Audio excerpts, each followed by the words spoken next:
Messieurs, bonsoir et bienvenue aux 20h de la télévision du Burkina.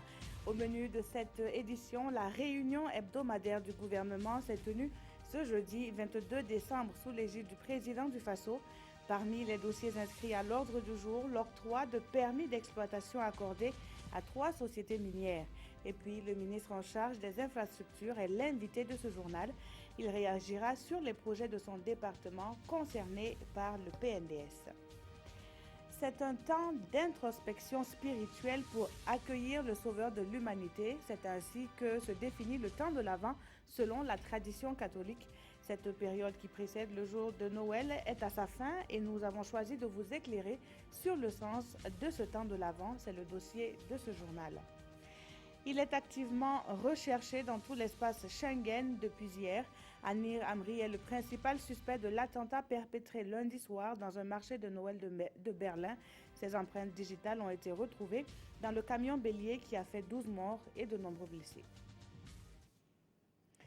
Un avant-projet de loi portant régime pénitentiaire, un schéma directeur statistique et des permis d'exploitation octroyés, ce sont là les grandes décisions prises au Conseil des ministres ce jeudi au palais de Kosiam. Le compte-rendu avec Adama Guiti et Nathalie Sawadogo. À ce traditionnel Conseil des ministres, plusieurs dossiers inscrits à l'ordre du jour ont été examinés et adoptés. Au titre du ministère de la Justice, des Droits humains et de la Promotion civique, un projet de loi portant un régime pénitentiaire au Burkina Faso a été adopté. L'ensemble des textes régissant la matière pénitentiaire au Burkina Faso relève du domaine réglementaire. Or, la Constitution, en son article 101, prescrit de façon claire que le régime pénitentiaire relève du domaine de la loi. Autres raisons qui ont prévalu à l'adoption de ce texte sont, entre autres, la volonté du gouvernement à prendre en compte les différentes évolutions liées à la matière pénitentiaire et d'apporter plus de visibilité à la notion de réinsertion sociale, mais aussi et surtout se conformer aux conventions internationales que le Burkina Faso a ratifiées, notamment celle des Nations Unies sur le traitement des femmes et des mineurs privés de liberté. Au titre du ministère de l'Économie et des Finances, il a été question d'adopter le projet de schéma directeur statistique 2016-2020. La mise en œuvre de ce schéma directeur va coûter environ 73 milliards de francs CFA. Ce schéma revêt une importance capitale car sa mise en œuvre va permettre de produire et de diffuser à bonne date des informations statistiques nécessaires à l'élaboration et à la conduite des politiques publiques de développement. Il va également contribuer au suivi du PNDS et des objectifs de développement durable, l'OMD, pour la période 2016-2025. Pour ce qui est du ministère de l'Énergie, des Mines et des Carrières, des permis d'exploitation industrielle de grandes mines ont été accordés à la société Semafo dans la province de la Tapoa, la société Nikema Mining du Naouri et la société Boere Doum Gold dans la province du Tui. L'exploitation de ces 3 mines, selon le ministre, vont contribuer à la création et au maintien d'au moins 2000 emplois directs et indirects. Toute chose qui va générer des recettes diverses de près de 200 milliards au profit du budget de l'État. Et quand la presse demande au ministre en charge de la culture si la question des attaques de Nassumbo a été évoquée en conseil, voici ce qu'il répond. Je pense que des voix plus autorisées vont se prononcer sur ça. Monsieur Éric Bougma est ministre en charge des infrastructures. Bonsoir, monsieur le ministre. Bonsoir, madame Ouedraogo. Alors, le programme national de développement économique et social qui a connu un franc succès à la conférence des partenaires à Paris prévoit la construction d'infrastructures. Quelles sont ces infrastructures? Merci, vous avez parlé de franc succès. Il s'agit d'abord de succès au niveau de la confiance renouvelée par les partenaires techniques et financiers du Burkina Faso. Confiance également appuyée par le secteur privé. Alors, sachez que nous sommes allés à Paris donc à cette conférence avec des projets d'infrastructure dans le domaine de l'énergie, dans le domaine des routes, dans le domaine des technologies de l'information et de la communication, dans le domaine de l'habitat, de la santé, de l'éducation. Et pour ce qui concerne le département des infrastructures, en tout cas dont j'ai la charge, je dois vous dire que nous sommes allés avec des projets de deux types. Il y a les projets qui sont à la recherche de financement institutionnel, donc de la part des partenaires techniques et financiers, et il y a les projets qui sont proposés au secteur privé pour être mis en œuvre dans le cadre du partenariat public-privé.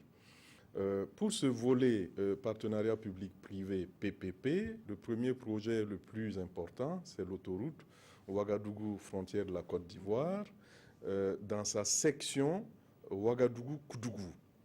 Donc, c'est un projet qui a suscité de nombreuses manifestations d'intérêt. Nous avons également le projet du contournement de Ouagadougou. Comme vous le savez, nous avons ce projet dont les études techniques sont entièrement achevées. C'est un projet structurel, en tout cas, qui doit modifier la mobilité dans la ville de Ouagadougou, qui concerne aussi bien le contournement sud que le contournement nord. Là également, les manifestations d'intérêt sont nombreuses. Nous avons le projet Boulsa-Sapaga, qui est un projet important pour l'économie de la région, qui a également reçu un écho très favorable.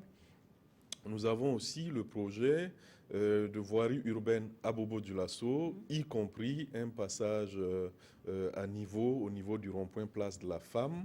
Et puis enfin, le projet de modernisation et de reconstruction des postes de péage. Pour le volet financement institutionnel, là, les projets sont très nombreux. Je ne vais pas les citer.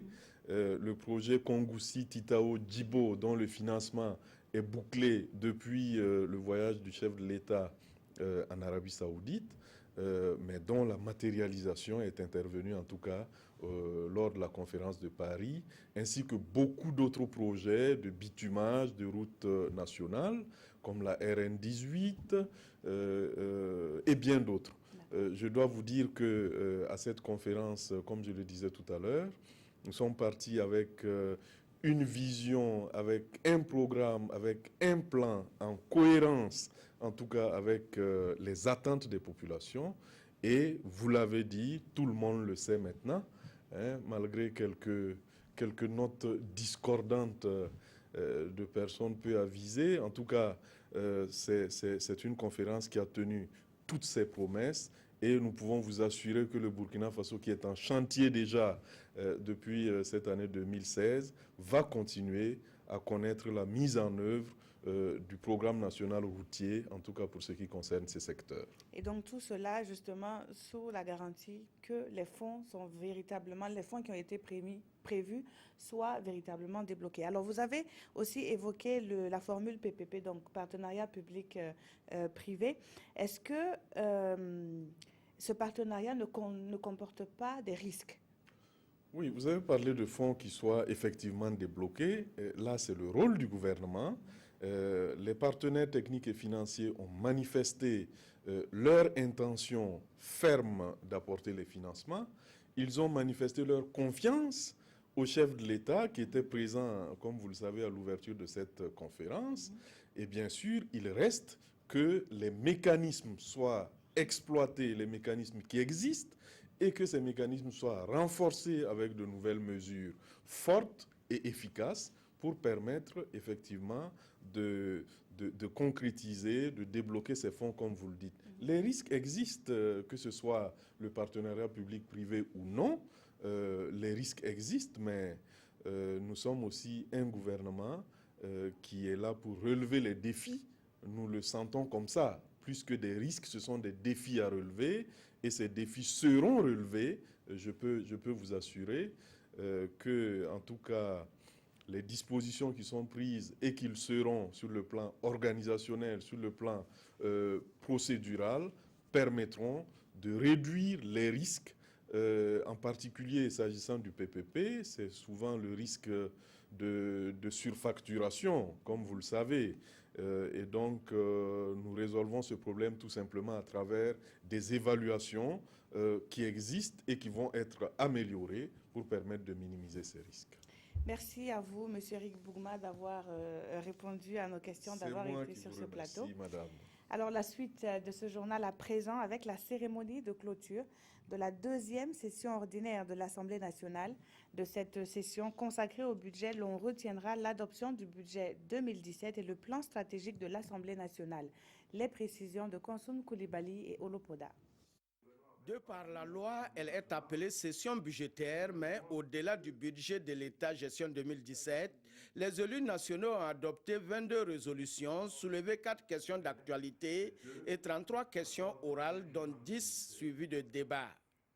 À la clôture de cette deuxième session ordinaire de l'Assemblée nationale, mention spéciale a été faite au gouvernement pour ce qu'il va enfin disposer, selon Salifou Diallo, d'un budget à la hauteur de ses ambitions.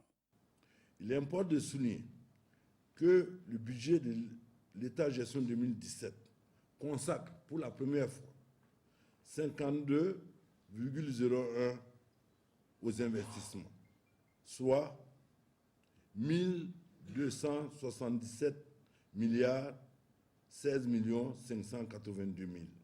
Ce serait la première fois qu'un tel niveau d'investissement sera atteint dans notre pays. Ces investissements serviront à construire des écoles, des hôpitaux, des routes, à assurer l'approvisionnement en eau potable, l'électrification de nos villes et campagnes, et surtout à créer des emplois pour résorber le chômage endémique des jeunes burkinabés. Autre fait marquant de cette deuxième session, la publication des travaux des commissions d'enquête parlementaire sur les mines et le foncier urbain. À cela s'ajoute l'adoption des lois relatives à la réglementation générale de la commande publique, au statut général des forces armées nationales et aux conditions d'avancement des personnels d'actifs des armées. Je pense que lorsque l'armée est bien gérée, surtout les grades sont bien gérés, en principe, les officiers ne sont pas redondants, chacun a son travail. Et il n'y a pas nécessité pour un officier d'aller se retrouver dans une fonction civile. Au niveau de l'économie du pays, on est vraiment en déphasage par rapport aux attentes de nos populations. Et le fait d'avoir voté ce budget, et en tant que CDP et groupe de l'opposition, nous avons le regard de suivre le gouvernement et voir ce qui a été adopté et la mise en œuvre de cette loi-là. Nous intervenons à tous les niveaux et nous donnons nos points de vue, nous posons des questions, nous sommes vraiment actifs et à partir de ce moment, je peux dire ok, nous sommes satisfaits parce que nous avons joué notre rôle, nous avons joué notre partition. Une session se referme, même pour les députés, le repos sera de courte durée. Une session extraordinaire est déjà annoncée pour le 9 janvier 2017. Restons à l'hémicycle pour évoquer une audience accordée à la Fédération internationale des associations des étudiants en médecine. Avec le président de l'Assemblée nationale, il a été question de la mise en œuvre des recommandations formulées lors du 12e congrès de la Fédération. Le point avec Moussa Ouedraogo et Draman Guéné. Pas une délégation qui vaille ici. Tous les participants au 12e congrès de la Fédération internationale des associations des étudiants en médecine sont venus dire merci au président de l'Assemblée nationale. Merci pour avoir parrainé leur congrès de Ouagadougou qui ferme ses portes ce 22 décembre. Un congrès qui a déjà accouché d'une déclaration dont la mise en œuvre nécessite encore l'implication de Salif Diallo. Que ces jeunes gens choisissent le Burkina Faso pour leur 12e congrès, vraiment est une bonne chose et il faut les encourager. Maintenant, à l'issue de leur congrès, ils ont proposé une déclaration à l'attention de tous les présidents de Parlement et d'Assemblée nationale de leurs pays respectifs. Ils m'ont demandé de transmettre à mes homologues des autres pays cette déclaration dite de Ouagadougou. Dans les curriculums des étudiants en médecine, non seulement au Burkina, mais dans les autres pays membres de l'Afrique, il n'y a pas des modules sur le changement climatique et la santé. Donc nous faisons un plaidoyer pour que ceci soit intégré dans notre curriculum. Et nous pensons aussi que les étudiants en médecine, s'ils sont accompagnés par les volontés politiques, ils peuvent mener des actions concrètes sur le terrain en sensibilisant. Salif Diallo s'engage à écrire à ses homologues des différents pays représentés pour donner une issue favorable à la requête de ses futurs médecins. Et puis, c'est parti pour la campagne agricole sèche 2016-2017. Cette campagne lancée à Touessin dans le Yatenga met en avant la création d'emplois à travers le développement des aménagements hydro-agricoles. Au cours de la cérémonie marquant le début de la campagne sèche, les défis à relever n'ont pas été occultés, nous affirment nos correspondants Kiswen Sida, Irénée Kaboré et Moussaki.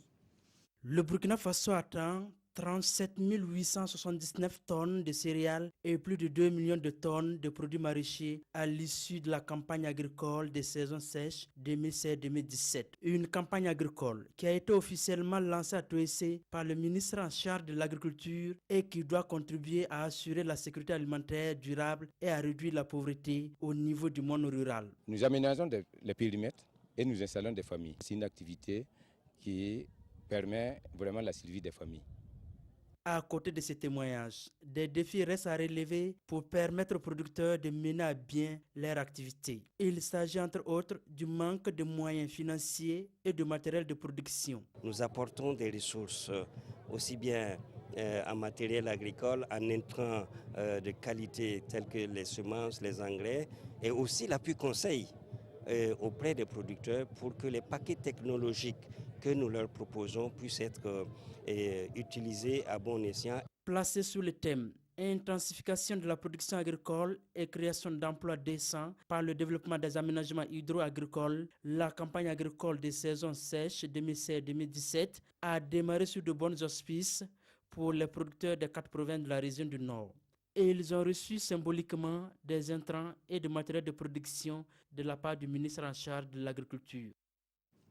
Vous le savez, la gestion des terroirs a son programme Port propre au Burkina, plus connu sous l'anagramme PNGT.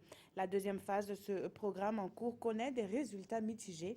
Réunis à Ouagadougou, les membres du comité de pilotage jettent un regard introspectif sur le programme. Les précisions de Urbain Benito Somé et Nathalie Sawadogo.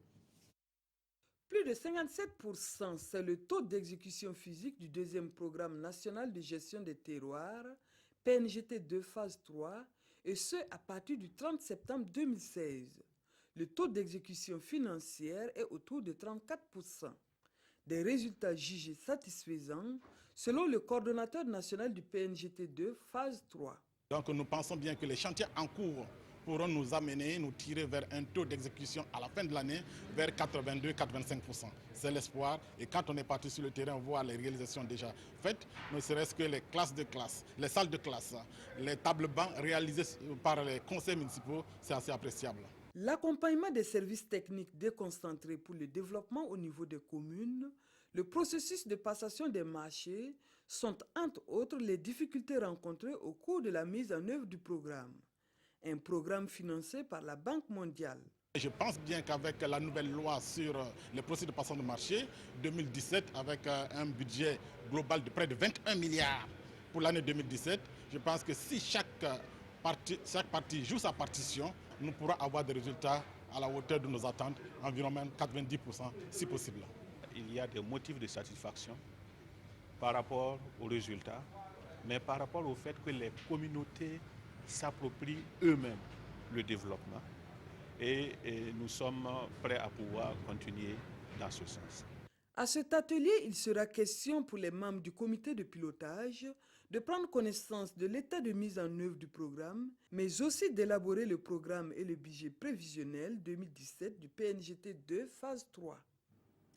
Parlons à présent des risques et des catastrophes naturelles au Burkina. Le réseau MARP soutient que cette gestion nécessite en premier lieu l'adhésion des autorités, mais aussi celle des populations.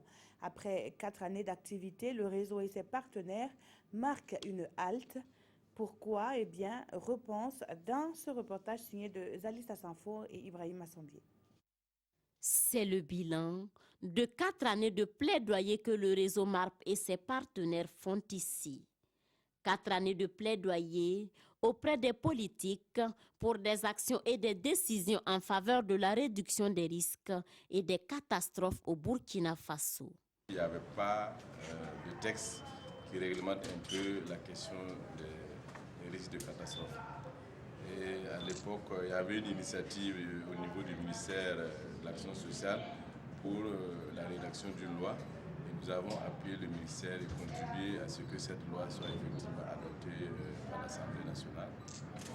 Et la suite, il s'agissait donc, une fois que la loi a été votée, de travailler à ce que justement son application soit effectivement une réalité sur le terrain. La vision du réseau est de parvenir à des communautés plus résilientes en matière de risques, de catastrophes et de crises humanitaires. Ainsi donc, il invite les populations à ne pas s'exposer et à travailler pour prévenir les risques afin de minimiser les conséquences fâcheuses. Pendant longtemps, il y a beaucoup d'actions qu'on aurait pu mener pour minimiser les effets de ces catastrophes. On n'a pas fait. Ici, un plan d'action triennal sera amendé et validé pour guider les activités à venir du réseau pour des communautés plus résilientes en matière de risques, de catastrophes et de crises humanitaires. La protection de l'environnement pour justement prévenir ces risques de catastrophes naturelles, des acteurs s'y lancent. Il s'agit de ce porteur d'une initiative, celle de la journée burkinabé de sans-papiers. Le numérique, vous vous en doutez, est prôné à cet effet. C'est ce que nous disent Nongba Kouda et Oumou Sissé. La journée burkinabé sans-papiers, cela ressemble à ça dans les universités et les administrations publiques. En cette journée de commémoration de la journée burkinabé sans-papiers ce 21 décembre, le combat est loin d'être gagné. Avec cette célébration, les acteurs tirent sur la sonnette d'alarme. Il s'agit de revoir à la baisse la consommation du papier. L'exposition indiquait la nécessité de réduire l'utilisation du papier, tant au niveau de la main que dans tous les services, parce que ça permet d'abord de protéger l'environnement et également de réduire le coût en utilisation des ressources en eau. Donc, ce qui veut dire que l'important est de faire de telle sorte qu'on puisse de plus en plus réduire l'utilisation du papier dans nos activités quotidiennes. La presse, on le sait, est un grand consommateur de papier. Et en plaçant cette journée sous le thème « La presse à l'ère numérique », il s'agit de promouvoir l'utilisation du numérique dans les organes de presse. Les journaux aujourd'hui peuvent se passer, en tout cas en grande partie, du papier pour diffuser leurs informations à travers le numérique, c'est-à-dire à travers les réseaux sociaux, mais également aussi à travers des formats payants et non payants. Une formation en développement de blogs et de sites web, un panel sur le thème de la journée ont ponctué cette célébration. La journée burkinabé sans papier existe depuis 2009. On en vient au dossier de ce journal et je vous le disais en titre, il est consacré au temps de l'Avent. C'est la période qui précède le jour où est commémorée la fête de Noël. Il dure environ 4 semaines et selon l'Église catholique, c'est un moment de conversion mais surtout de préparation à accueillir le Messie. C'est un dossier que signent Nongba Kouda, Dimitri Badini et Tanga Kafando. Le temps de l'Avent est un temps de préparation pour accueillir la naissance du Messie Jésus-Christ, selon le curé de la paroisse de Pabré. Pour lui, à la manière du prophète Jean-Baptiste, c'est une invite des fidèles chrétiens à la conversion pour recevoir le Sauveur. Pour bien vivre ce temps de l'Avent, il faut s'ouvrir aux autres. Parce que le Messie qui vient, il vient à la rencontre de l'homme. Dieu se fait tout petit comme nous. L'homme devient le chemin de Dieu. Alors, pour bien préparer cette rencontre avec Dieu, nous devons justement emprunter le chemin des hommes pour aller à la rencontre de celui qui vient. Et aller à la rencontre de celui qui vient, c'est se faire proche du prochain. Et se faire proche du prochain, c'est justement être sensible à sa vie, à son existence, pour lui porter secours aux malades. Pour l'abbé Alain, c'est un temps où les fidèles chrétiens en quête de la miséricorde divine se confessent.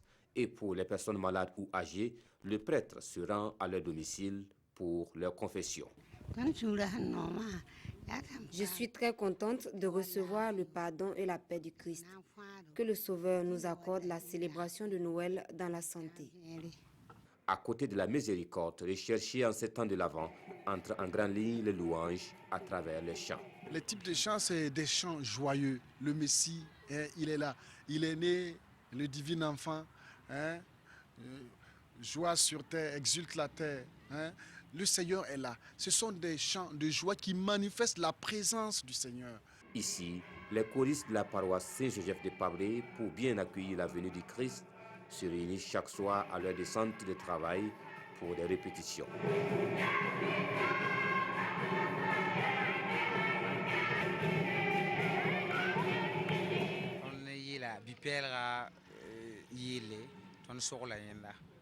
Nous répétons des chants qui annoncent la venue du petit Jésus parmi nous et que nous louons.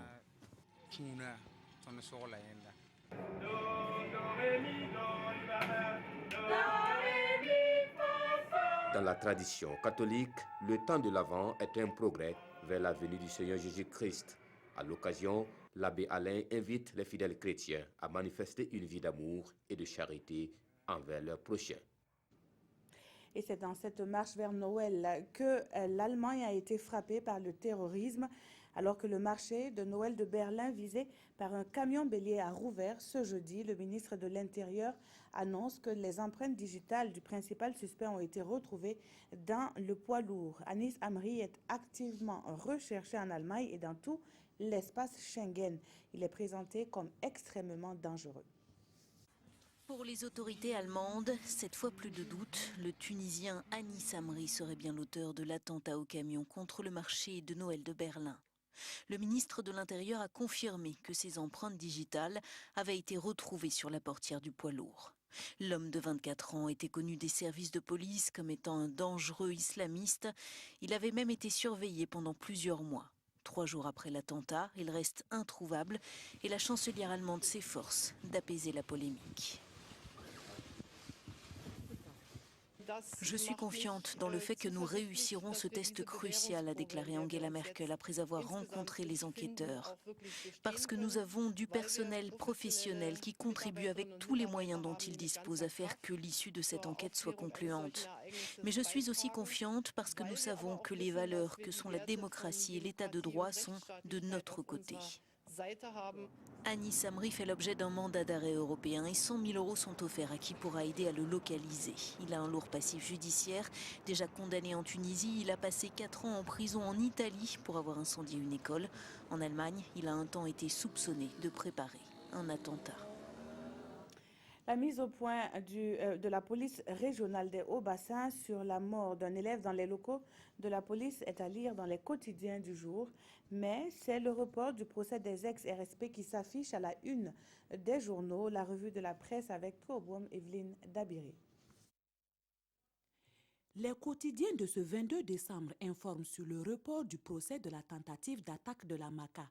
Un report de 2 semaines qui a été demandé par les avocats de la défense afin qu'ils puissent prendre connaissance des dossiers, explique aujourd'hui au FASO. Autre raison de cette requête, les avocats soutiennent que le commissaire du gouvernement détient des informations que la défense n'a pas, rapporte Notre Temps, qui juge cette demande de renvoi légal. Demande cependant rejetée par le président du tribunal, informe aujourd'hui au FASO. Et en réaction, les avocats de la défense se sont déportés et ont quitté la salle d'audience, explique l'observateur Palga. Un mécontentement qui a amené les avocats à relever quelques griefs contre le tribunal, à savoir un fétichisme de date de la part du tribunal qui veut offrir, ont-ils soutenu, un cadeau de Noël à la population, rapporte Le Pays. Un cadeau de Noël finalement reporté au 5 janvier, conclut aujourd'hui au FASO. Y a-t-il eu mort d'élèves grévistes ou non dans les locaux de la police? Faux, rétorque le directeur régional de la police nationale des Hauts-Bassins dans les colonnes de l'Express du FASO. Et c'est face aux hommes des médias, hier 21 décembre, que le premier responsable de la police des Hauts-Bassins, Sid Traoré, a battu en brèche cette rumeur qui circule dans la ville de Sia depuis un certain temps, rappelle Sidoya. À en croire le directeur régional, il n'y a jamais eu d'interpellation d'élèves par les services de la police, à plus forte raison la mort d'un élève au commissariat. Du reste, poursuit-il dans l'Express du FASO, S'il y a eu interpellation et que mort s'en est suivi, les parents peuvent porter plainte en justice. C'est donc une rumeur pour discréditer nos services, conclut-il dans ce même journal. Merci d'avoir suivi ce journal qui s'achève. Dès demain, retrouvez Fousseni Kindo pour les informations du week-end. Je vous souhaite de passer une très belle fête de Noël. Bonne soirée sur la télévision du Burkina.